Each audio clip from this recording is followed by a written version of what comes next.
दोस्तों, रशिया और Ukraine conflict में जिस ऑर्गेनाइजेशन की चर्चा सबसे ज्यादा हो रही है वो है नाटो। इनके रोल की चर्चा हो रही है और कहा जा रहा है कि नाटो अपनी ड्यूटीज से भाग रहा है। बहुत से यूरोपियंस ये मानते हैं कि नाटो ने रशिया को यूक्रेन पर अटैक करने से रोकने के लिए काम नहीं किया। यूरोपियंस इस बात के लिए भी सेटिस्फाई नहीं है कि यूक्रेन नाटो की मेंबरशिप को अपनाएगा। लेकिन क्या आप जानते हैं कि नाटो क्या है और ये काम कैसे करता है, और नाटो के वो कौन से ब्लंडर्स हैं जिनकी वजह से रशिया और यूक्रेन वॉर के लिए नाटो को जिम्मेदार ठहराया जा सकता है। बात करते हैं, डिटेल में बने रहिए एंड तक मेरे साथ इस वीडियो में। लेकिन उससे पहले अगर आपने इस चैनल को सब्सक्राइब नहीं करा तो प्लीज सब्सक्राइब करके बेल आइकन प्रेस कर दें। So let's start.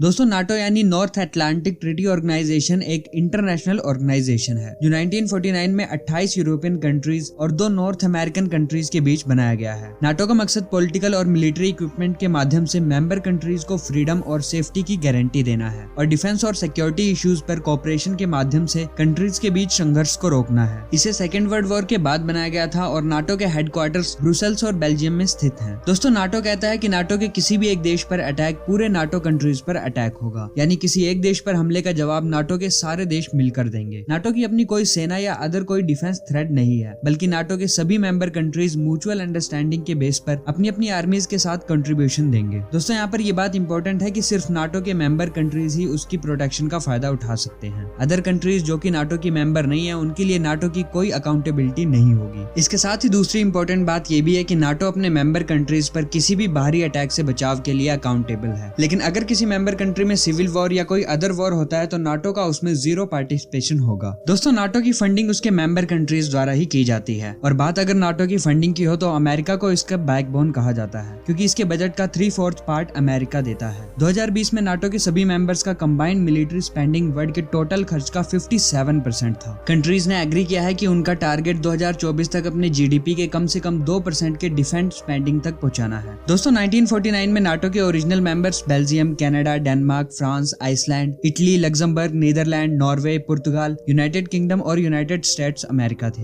लेकिन अब मेंबर कंट्रीज का ये नंबर 30 के करीब पहुंच गया है। दोस्तों, नाटो जब से बना है तभी से अपना एक्सपेंशन करते जा रहा है और रशिया हमेशा से इसके खिलाफ था। 1991 में सोवियत यूनियन के बिखरने के बाद यूक्रेन को शुरू से ही रशिया अपने पाले में करने की कोशिशें करता आया है। हालांकि यूक्रेन खुद को रशियन इन्फ्लुएंस से बचाए रखने के लिए वेस्टर्न कंट्रीज की ओर झुका रहा। दिसंबर 2021 में यूक्रेन ने नाटो से जुड़ने की इच्छा जाहिर की थी। यूक्रेन की ये कोशिश रशिया को पसंद नहीं आई और उसने यूक्रेन को रोकने के लिए उसके बॉर्डर पर लाखों फौजी तैनात कर दिए। दरअसल यूक्रेन की रशिया के साथ 2200 किलोमीटर से ज्यादा लंबा बॉर्डर है। रशिया का मानना है कि अगर यूक्रेन नाटो से जुड़ता है तो नाटो की सेनाएं यूक्रेन के बहाने रशियन बॉर्डर तक पहुंच जाएंगी। ऐसे में रशिया की कैपिटल मॉस्को की वेस्टर्न कंट्रीज से दूरी सिर्फ 640 किलोमीटर रह जाएगी, जो कि अभी ये दूरी करीब 1600 किलोमीटर है। उधर अमेरिका भी अपनी हरकतों से बाज नहीं आ रहा। सोवियत यूनियन टूटने के बाद 15 से ज्यादा यूरोपियन कंट्रीज नाटो में शामिल हो चुके हैं। अब वो यूक्रेन को भी नाटो में शामिल करना चाहता है। इसलिए रशिया चाहता है कि यूक्रेन ये गारंटी दे कि वो कभी भी नाटो से नहीं जुड़ेगा। नाटो में भले ही अमेरिका, ब्रिटेन, फ्रांस और कई यूरोपियन कंट्रीज समेत 30 देश शामिल हों, लेकिन रशिया का नाटो को रोकने का असली मतलब रशिया के आसपास या यूरोप में अमेरिकन इन्फ्लुएंस को बढ़ने से रोकना है। रशिया की डिमांड है कि नाटो 1997 से पहले वाली स्थिति में लौट आए, यानी उसने यूरोप में जो मिलिट्री बेसिस बनाए हैं उन्हें हटा ले।